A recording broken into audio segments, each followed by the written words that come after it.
Nah, kita yang ngaji sampein ama yang kagak ngaji. Liyuballighi syahidu minkumul ghaib, kata Nabi. Yang hadir di tengah-tengah saya ini, kata Nabi, nanti sampein yang enggak ketemu saya. Itulah muncul banyak kitab hadis, ada Bukhari, ada Muslim, ulama banyak ngarang-ngarang kitab. Itu dalam rangka namanya tabligh. Sekarang medianya banyak. Kan dia punya Facebook, punya WA, apalagi dah tuh, YouTube, iya apa aja dah tuh, podcast, pokoknya sampai apa aja dari ajaran agama nih, sampai biar benar.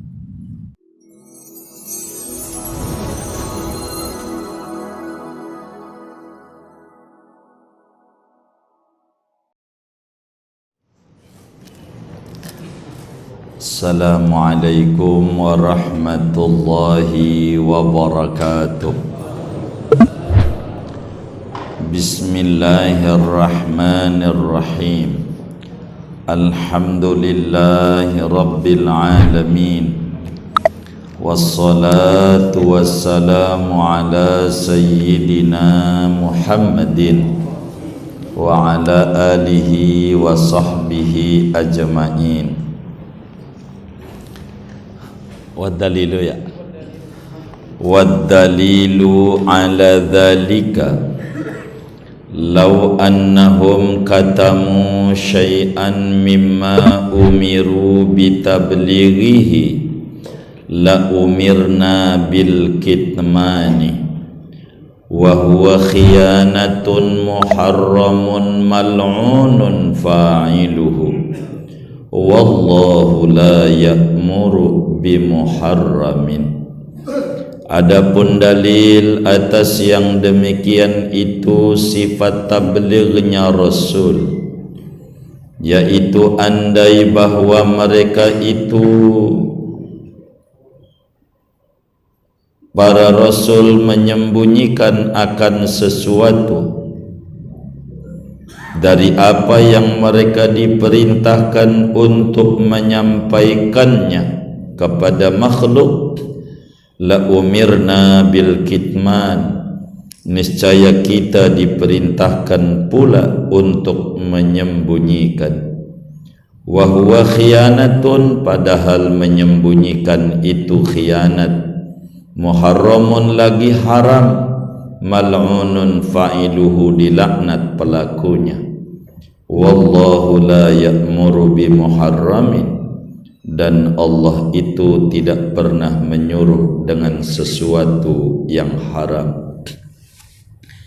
Qala ta'ala ya ayyuhar rasulu balligh ma unzila ilaika min rabbik wa illam taf'al fama ballaghta risalatah. Wahai Rasul, sampaikan olehmu akan apa yang diturunkan kepadamu dari Tuhanmu, dan jika tidak mengerjakan oleh kamu apa yang diperintahkan itu, fama ballaghta risalatah, maka berarti tidak menyampaikan kamu akan risalahnya. Wallahu a'lam bishawab. Segini minta majuan berbagi tempat buat yang sholat, biar kasihan. Ayo dong maju duduknya ya, samping kanan masih luas. Saudara-saudara sekalian yang mulia, seorang manusia mukallaf, imannya kepada Allah mantapnya seperti apa, keyakinannya kepada Allah luar biasanya seperti apa, tidak diterima bila tidak disertai keimanan kepada Rasulullah sallallahu alaihi wasallam, asyhadu an la ilaha illallah wa asyhadu anna Muhammadar Rasulullah. Berbicara Rasulullah, ciri-ciri Rasul, sifat mendasarnya 4 yang wajib kita tanamkan di dalam hati kita. Rasulullah itu sifat wajibnya 4. Dan malam hari ini memasuki sifat yang ketiga, yaitu tabligh.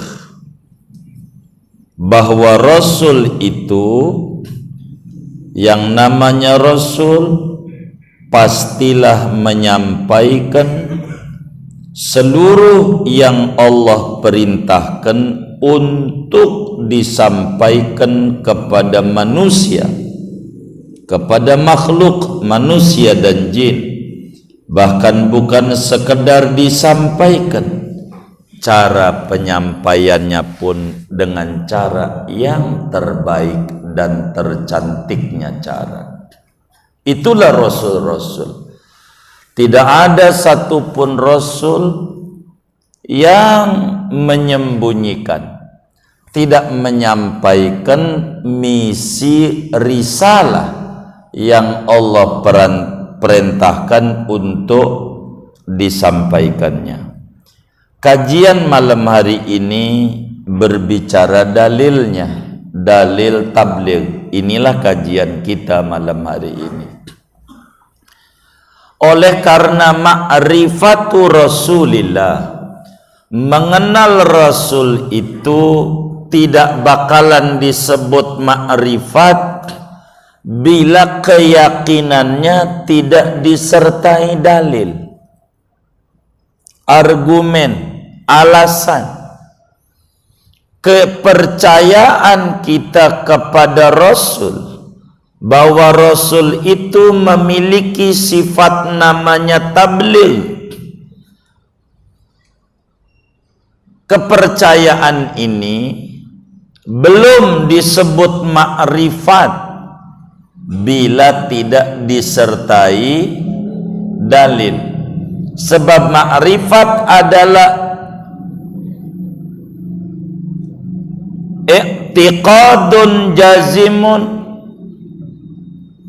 bihaitsu laisa ma'ahu taraddudun fil waqi'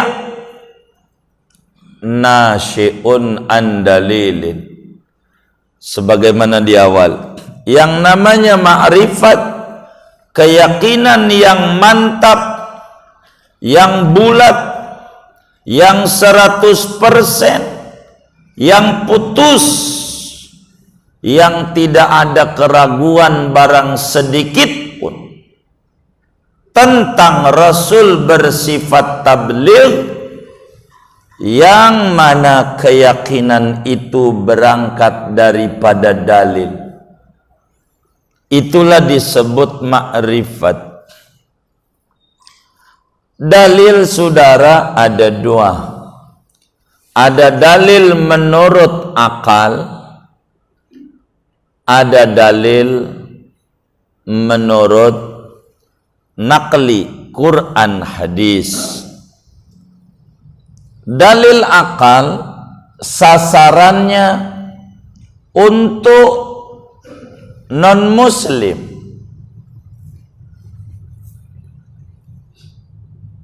dan muslim yang imannya masih lemah.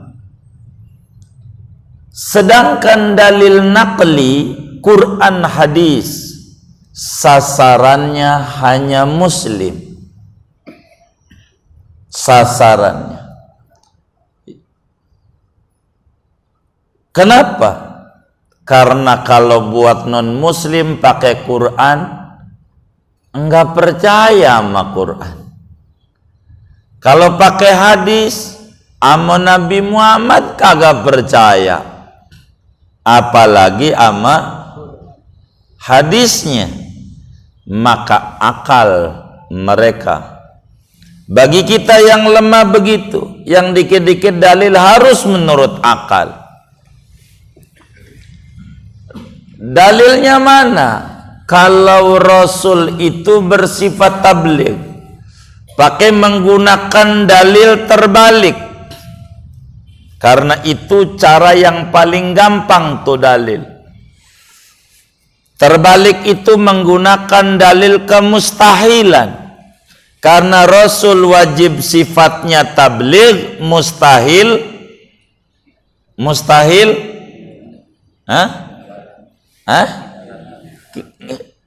Mustahilnya khianat. Tabligh itu artinya apa? Menyampaikan. Mustahil lawanannya tidak menyampaikan. Begitu dulu biar gampang. Menyampaikan itu lawanannya tidak menyampaikan. Tidak menyampaikan itu bahasa sinonimnya menyembunyikan. Begitu, bukan khianat. Menyembunyikan ini kategorinya khianat bukan? Itu nanti. Begitu. Jadi menggunakan dalil terbalik. Tabligh itu menyampaikan berita. Lawanannya menyampaikan, tidak menyampaikan. Tidak menyampaikan itu berarti menyembunyikan. Baik, pakai ini. Kita ikut dari awal, meski di kitab enggak dari awal. Andai Rasul itu tidak tabligh, berarti Rasul itu tidak menyampaikan. Andai Rasul tidak menyampaikan berita-berita dari Allah kebenaran, maka berarti menyembunyikan. Andai Rasul-Rasul itu menyembunyikan ajaran, maka logikanya kita juga sebagai pengikutnya disuruh untuk menyembunyikan, karena wajib kita ngikut Rasul. Rasul menyembunyikan berarti kita juga menyembunyikan. Andai kita menyembunyikan, itu namanya khianat. Begitu. Dan khianat itu haram, dilaknat. Enggak mau bilangin, kata Rasulullah, buat kita aja orang Arab yang masuk surga, biarin aja orang non Arab mau masuk surga kagak gue umpetin aja dah ajaran. Wis alamat kita kagak jadi muslim, bener nggak? Lah iya, begitu. Kalau Rasul itu menyembunyikan, kita disuruh menyembunyikan. Kenapa disuruh? Kan Rasulnya disuruh. Tapi tidak ada yang namanya Rasul disuruh khian. Kan udah kita ngaji kemarin tentang Rasul wajib sifat amanat. Kan udah tuh amanat. Jangan sampai lolos nih, kudu lulus. Lolos sama lulus tuh sama tulisannya. Lambau sin. Cuman bacanya doang nih. Haram kita. Sampai Rasul menyampaikan dalam hadis, man katama ilman aljamahullahu ta'ala bilijamin min nar. Siapa orang punya ilmu lalu diumpetin tuh ilmu tentang Allah, tentang agama, enggak disampein, enggak diajarin, enggak dibilangin, maka tuh orang, kata Nabi, nanti di akhirat bakal diikat dengan rantai besi. masuk neraka. Maknanya haram menyembunyikan ilmu Allah. Ajarin, jangan gak ajarin ilmu, ajarin. Kita bisa alif, ajarin alif. Kita bisa ba, ajarin ba. Kepada siapa-siapa aja. Bila kita bisa ngaji nih, dongengin ama kita punya bini, amalah kita punya anak, sampein ama kita punya kawan. Itu namanya tabligh, menyampaikan, ajarin. Apalagi orang minta, kasih. Jangan sampai, bang, saya ini pengen banget ziarah kubur ke kuburan Baba Manya. Udah lama ganti papan mulu, busuk lagi, hancur papannya, diziarahin kagak. Karena saya nggak bisa ziarah, tolong dong pimpin, ajarin saya biar bisa tahlilan. Kata kita, kagak bisa, ntar lo jadi saingan gua lagi. Begitu. Ini namanya kitman, dosa. Ajarin, bang, saya pengen bisa adzan, ajarin adzan. Saya pengen bisa ngimamin, ajarin. Siapa aja, ilmu Allah namanya tabligh. Katimul ilmi mal'un, kata Nabi. Orang yang menyembunyikan ilmu itu dilaknat. Maknanya haram. Bila umatnya aja disuruh untuk menyampaikan, bahkan ada hadis, balighu anni walau ayah. Ayo tabligh apa yang Anda dengar dari saya, kata Nabi kepada sahabatnya. Kala itu kan yang ketemu sahabat dulu. Meskipun satu ayat Al-Quran ente sampein, itu menunjukkan tabligh itu perintah Allah. Dan kita tidak dituntut jadi kiai ama agama, enggak. Kita orang enggak dituntut jadi ustad, kagak. Yang dituntut oleh agama kita kudu tabligh. Jangan diam. Ketika kebenaran itu diumpetin, akibatnya kebatilan yang menguasai. Itu begitu. Dan itu sebuah kerugian. Maka tabligh itu penting adanya sebagai mencontoh para rasul-rasul Allah. Tabligh darilah Nabi Allah Adam alaihi salam sampai junjungan kita Habibuna Muhammad sallallahu alaihi wasallam, semua sifatnya mustahil kitman. Tuh begitu logikanya. Ketika kita dilarang untuk menyembunyikan, sebab menyembunyikan khianat, berarti kita dilarang kitman, dilarang menyembunyikan. Ketika kita disuruh ngikut Rasul, berarti Rasul juga dilarang menyembunyikan. Bila Rasul tidak menyembunyikan, maka logikanya Rasul itu menyampaikan tuh bahasa Arabnya, itulah sifat Rasul. Tabligh.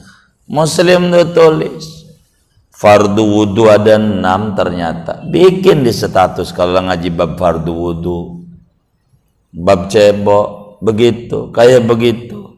Begitu, tulis, sampein. Kalau ada yang nanya, bener enggak Ada yang bilang walaupun hafal Quran 30 juz, fasih suaranya, hafal hadis, cakep, pakaiannya cakep, bagus semuanya, kalau masih merokok enggak boleh jadi imam. Benar, masih ngerokok dia begitu. Kalau masih ngerokok boleh jadi imam enggak? Dia kagak boleh gitu. Hah? Oh iya, buang dulu. Jadi kita tuh harus dipahami orang nanya. Jangan sampai salah. Siapa nih yang nanya? Kalau teman kita ini nggak demen sama tahlilan, emang dia marah-marah mulu. Dia nanya sama kita, Pak, apa hukumnya mendoakan orang mati? Haram. Mendoakan orang biar sehat, panjang umur, murah rezeki, usahanya lancar. Jangan doain biar mati. Jadi ngomong tuh, lihat omongan begitu. Jangan kita udah mau berantem aja. Nyalain, lihat, haram loh. Baru bukan itu maksud saya mendoakan orang mati tuh. Tuh orang yang kirim-kirim doa buat orang meninggal tuh boleh nggak? Jelasin dengan dalil-dalil. Namanya tabligh. Tabligh. Begitu. Kalau nggak bisa tabligh, jadilah pengikut Yasin. Inilah kita disuruh baca surat Yasin. Kenapa tuh muslim tuh disuruh baca surat Yasin? Inti tabligh ada di Yasin. Maka Nabi menyampaikan dalam hadisnya, Yasin qalbul Quran. Yasin itu jantungnya Quran. Jantungnya. Mana tabligh? Kalau nggak bisa muslim tuh dicontohin. Wajah amin aqsal madinati rajulun yas'a qala ya qaumit tabi'ul mursalin. Ada orang dari ujung daerah, begitu bahasanya tuh, ujung Aqsal Madinah, ujung kota. Dia lari ketika ada Rasul Allah yang diutus di Antokia, satu daerah sekarang masuknya wilayah Turki itu, Antokia. Dakwahnya Nabi Isa alaihissalam dalam kajian tafsir Yasin ya. Dia ndak alim, enggak alim kabir, bukan rasul. Dia bilang ittabi'ul mursalin. Ayo dah pada ngaji. Begitu yuk gitu.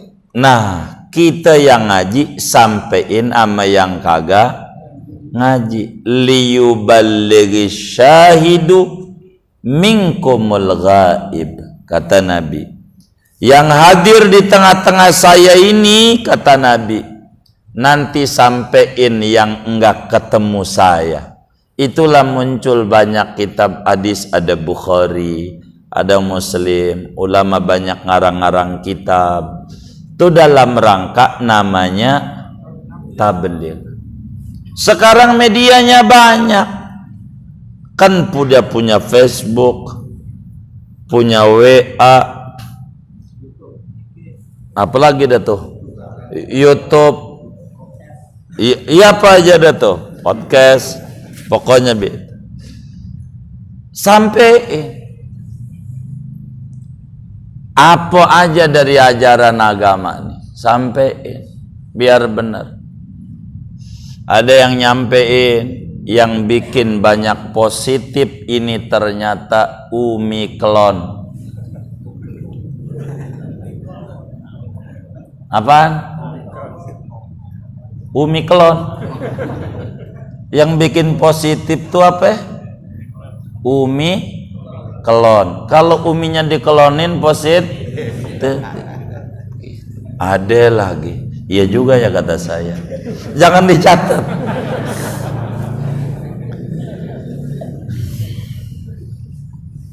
Jadi apa aja tuh agama tuh wajib kita orang kudu tabligh. Yang dituntut kita bukan untuk menjadi dai indah. Kita ini dituntut sampaikan kebenaran Islam kepada orang lain. Cuman untuk tabligh kan kudu ada ilmu. Untuk ada ilmu kudu lah ngaji. Berarti kita ngaji dulu. Makanya Nabi bilang khairukum man ta'allamal Qur'an wa 'allama. Yang terbaik orang yang ngaji Quran, ngajar Quran. Karena dari sini dulu ujung menuju tabligh.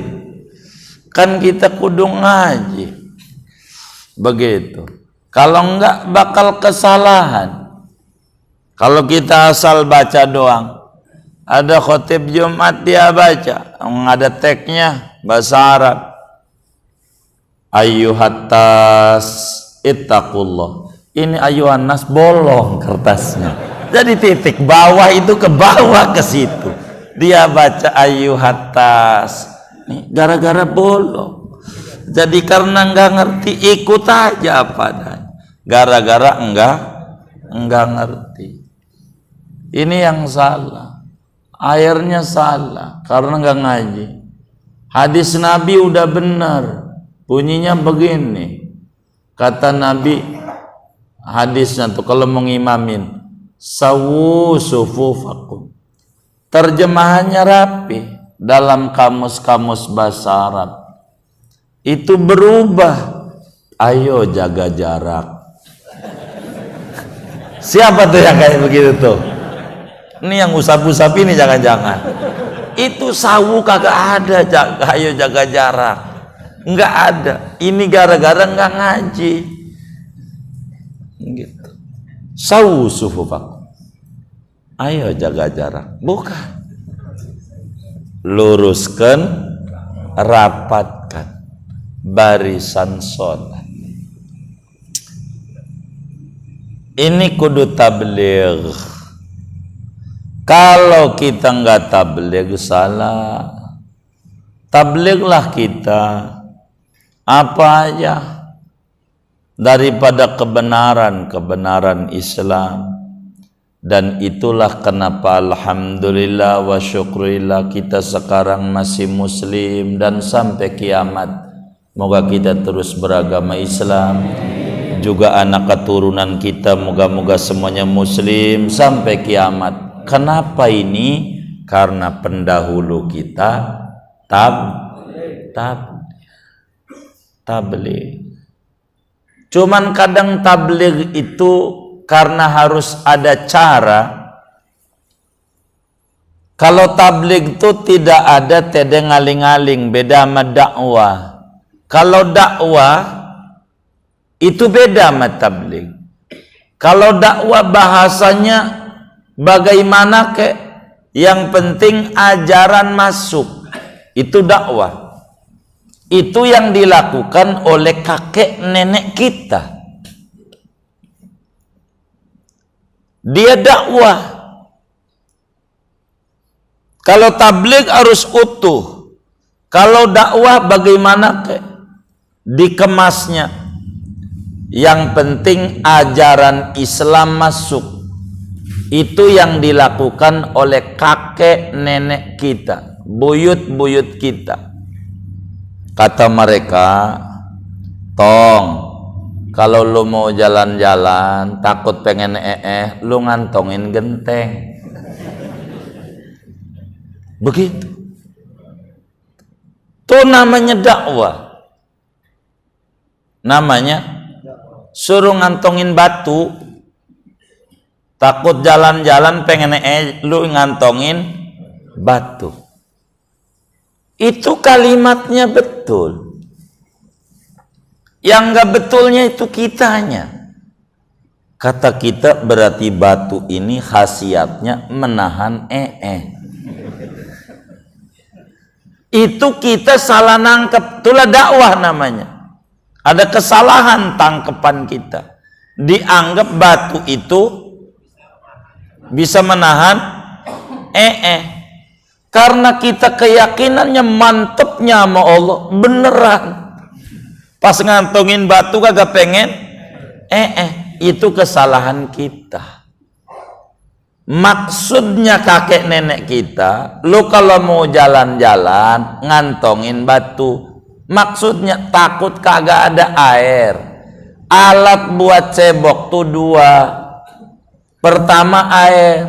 Kalau air kagak ada, lu punya batu buat cebok, tuh namanya dakwah Islam. Begitu. Jadi batu itu alat buat cebok.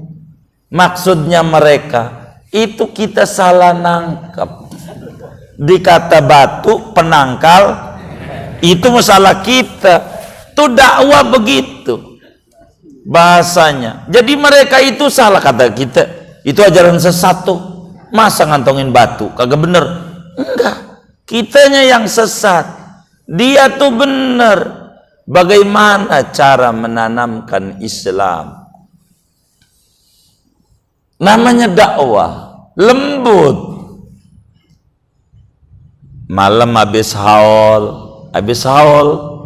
apa itu haul? Ya bisa acara dah.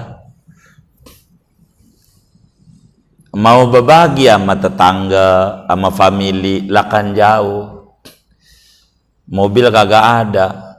Begitu. Mungkin juga dari sini juga sholat Jumat dulu mah bisa kasurur kali ya. Duluan mana ya masjid ini yang paling dulu ya, Jakarta Barat ini ya, Rablong ini ya? Al-Anwar. Wah tuh. Dulunya ke Al-Anwar. Tadi ada yang tinggal di sini, tinggal di sono. Lo bagi sono, bawa ke saudara lo, ujung no.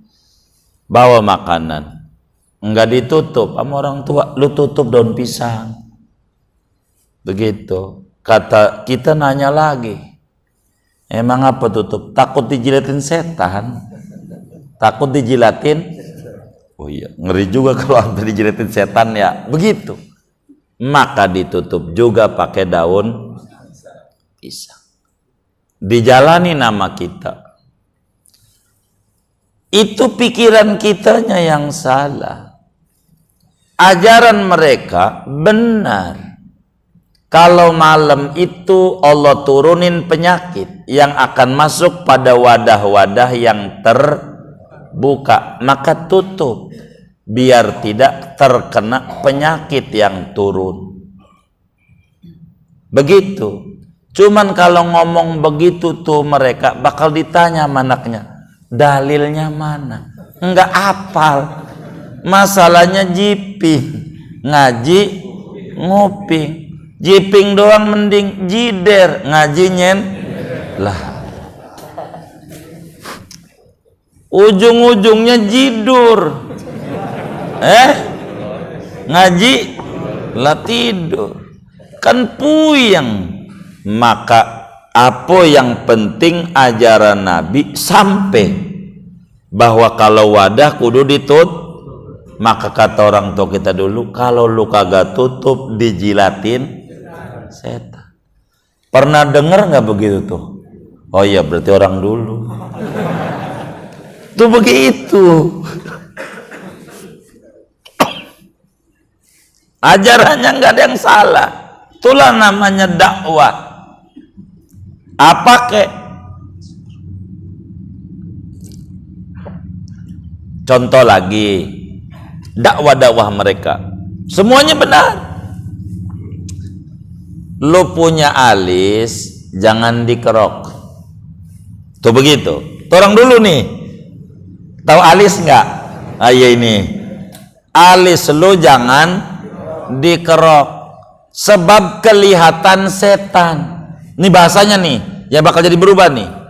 Lu punya alis jangan dikerok. Kalau emang apa mak? Kalau dikerok kelihatan setan. Tuh begitu. Ini berubah bahasanya sama kita, padahal itu bahasanya tuh. Lo jangan kerok tuh alis, sebab kalau kita alisnya dikerok, kita bisa ngelihat itu, kita tuh tafsirannya salah itu. Enggak begitu omongannya. Ini harus utuh.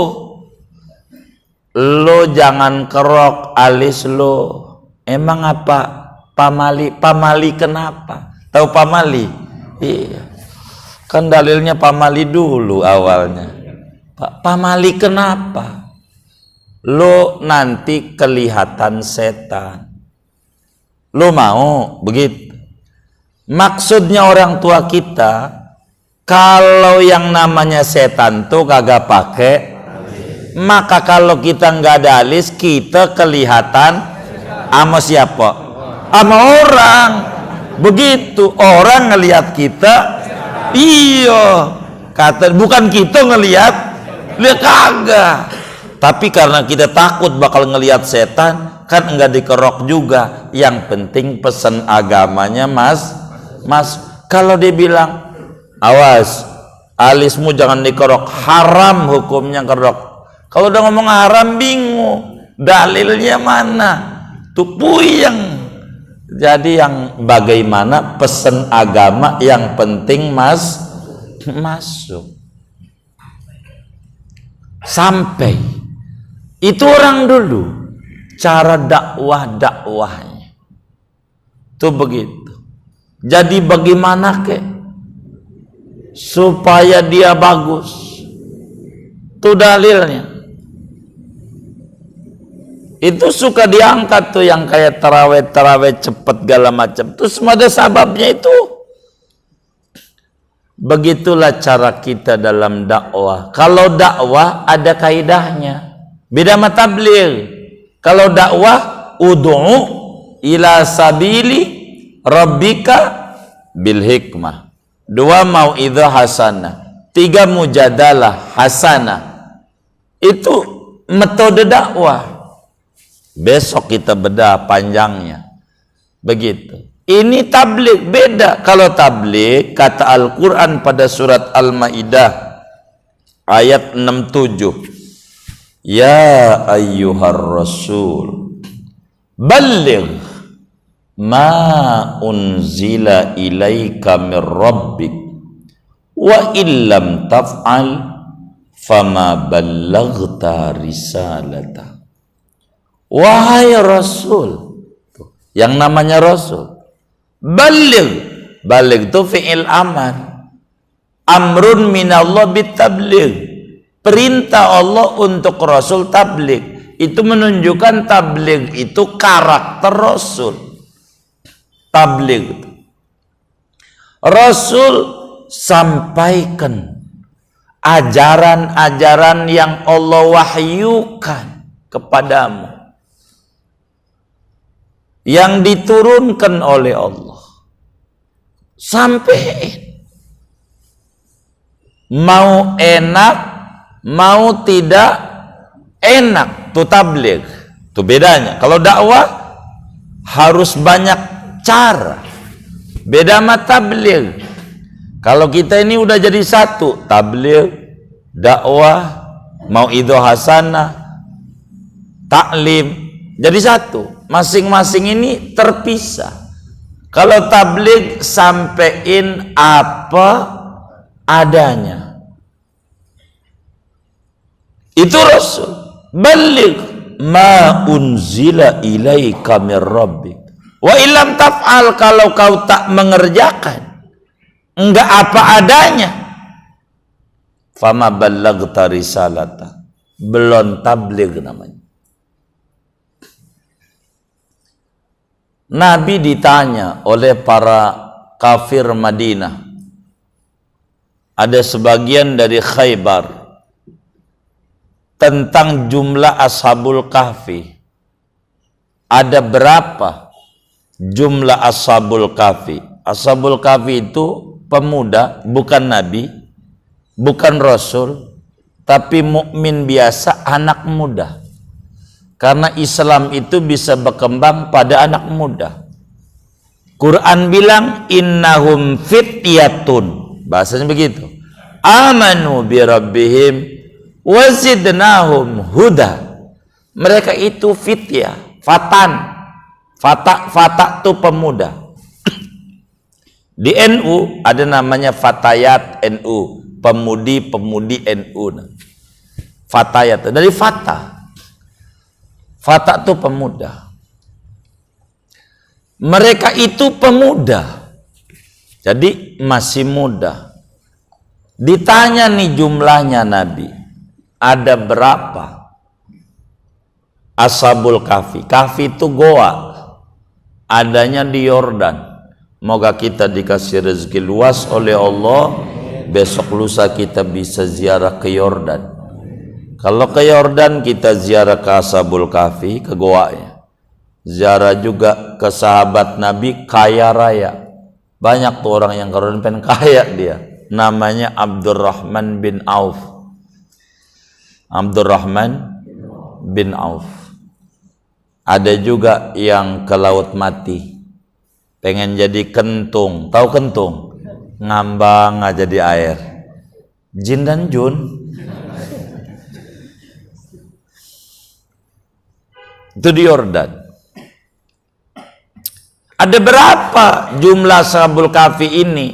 Nabi ditanya oleh orang-orang Yahudi Madinah. Jawaban Nabi besok. Jawabannya besok. Besok. Begitu. Artinya besok, ya kan enggak tahu. Nunggu malaikat Jibril datang. Ampe besok kagak datang. Malaikat Jibril kagak datang. Besoknya lagi enggak datang. Enggak datang. Ampe seminggu enggak datang malaikat Jibril. Kan enggak dapat wahyu. Panjang nih, ampe 15 hari dalam satu riwayat. Turun ayat wala taqulanna li syai'in inni fa'ilun dzalika ghadan illa ayyasha Allah. Ini yang pertama kali turun. Sejarahnya namanya asbabun nuzul, latar belakang turunnya ayat. Bahasa kitanya, jangan sekali-kali Anda ngomong besok, awali dulu insya. Tuh kan ini Nabi dinasehati sama Allah. Kalau nggak tabligh, nggak disampaikan, kan dinasehati. Jangan, insya Allah Tapi karena Nabi itu wajib tabligh, apa adanya sampai. Sebagai bentuk sebuah kejujuran dan tidak khianat. Sidik udah, amanah udah. Inilah tabligh, sampaikan. Dan karena menjadi ajaran, maka kita kalau ngomong apa aja insya Allah dah. Karena kita nggak tahu masih hidup apa kagak, kan begitu. Insya Allah baru turun ayat tuh. Wa yaquluna, apa itu? Salah satun rabi'uhum kalbuhum, sayaquluna salah satun rabi'uhum kalbuhum. Yaquluna khamsatun wa sadisum kalbum rajban bil ghaib, dan seterusnya di surat Kahfi. Itu begitu. Itu namanya tabligh, Saudara. Tabligh itu begitu. Maka disampaikan. Kalau bahasa kitanya, wahai Rasulullah, jangan bilang esok. Awali dulu ama insyaallah, jangan besok ya. Insyaallah. Ini yang kayak begini nih enggak boleh. Bukan akhlak Islam. Udah langsung besok. Ini biasanya orang yang ngutang nih. Orang yang ditagih. Kapan bayar? Besok. Begitu. Besok. Besok kagak. Insya Allah. Awali dulu. Nanti Allah bakal kasih jalan keluar. Jangan meyakinkan besok. Jangan. Itu jadi tasyri', jadi ajaran. Maka Rasul itu kata Allah dalam Al-Quran tabligh. Maka Rasul itu disebut muballigh, yang menyampaikan berita dari Allah, enak maupun tidak enak. Siapa yang gak ibadah neraka, siapa yang ini kan gak enak, karena wajib nyampein, sampein. Dapatlah kita informasi balasan orang begini ini, balasan orang ini. Itu karena Rasul tabligh. Oleh karena kita ini disuruh ngikut Rasul, maka kita pun juga disuruh tabligh. Untuk menuju tabligh kudu ada ilmu. Untuk menuju ada ilmu kudu ngaji. Maka kita diperintahkan awal-awal ngaji. Thalabul ilmi fardhatun ala kulli muslim. Ngaji wajib ama tiap muslim. Wajib, sangat wajib untuk menuju tabligh, supaya yang disampaikan tidak hoak, berita benar.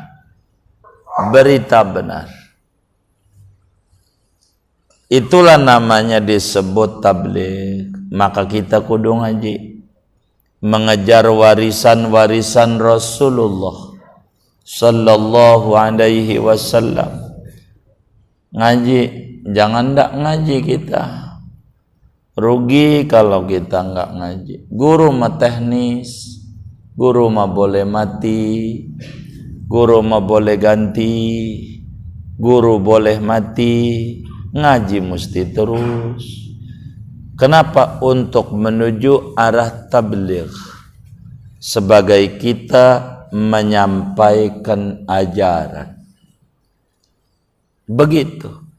Karena itu syahadat Allah. Ketika Nabi sudah sampaikan ajaran, terakhir ayat yang turun, al-yauma akmaltu lakum dinakum. Pada hari ini, hari Arafah, pada tahun Haji Wada, di Bukit Arafah, aku sempurnakan agamamu. Dinul Islam dinun kamil, syamil. Islam agama yang sempurna. Yang belum sempurna cara kita berislam, itu belum. Adapun Islam udah sempurna.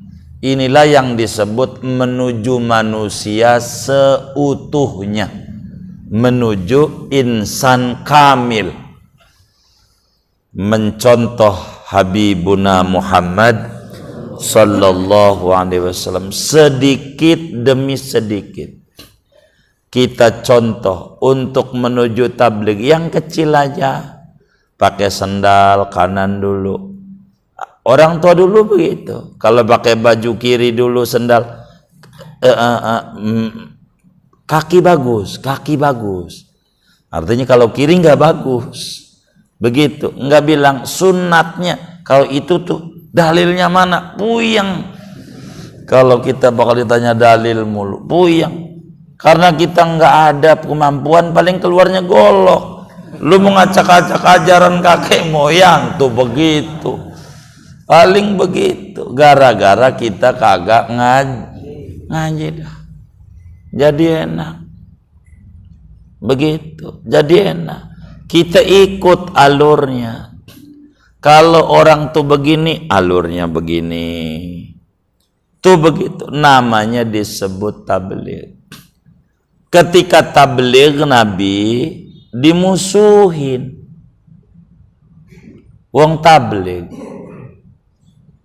menyampaikan apa adanya. Anda ini salah, menyembah batu salah, Anda yang buat. Loh, ini dari dulu. Wa idza fa'alu fahishatan qalu wajadna 'alaiha aba'ana. Ini ajaran nenek moyang. Kata ajaran nenek moyang, bukan. Itu tabligh, maka beresiko yang tabligh beresiko yang tabligh itu. Kalau dakwah tidak mengandung banyak resiko. Dakwah, taklim enggak, membimbing biar kita bisa wudu, bisa sholat, enggak begitu banyak. Tabligh, baca kehidupan orang-orang dahulu begitu. Nah, inilah kurang lebih, nanti kita sekali lagi ngaji tabligh ini, setelah ngaji dalil kita bakal ngaji tentang bagaimana cara kita mengimplementasikan tabligh ini supaya hidup kita mulia karena kita ngikut Rasul Allah. Nah, pertemuan mendatanglah pada bagian materi kita bersama menuju ke sana. Mudah-mudahan Allah beri kita ilmu yang manfaat. Amin ya rabbal alamin. Ada yang ditanya mungkin dari materi ini atau di luarnya? Sebelum doa silahkan. Wallahu a'lam.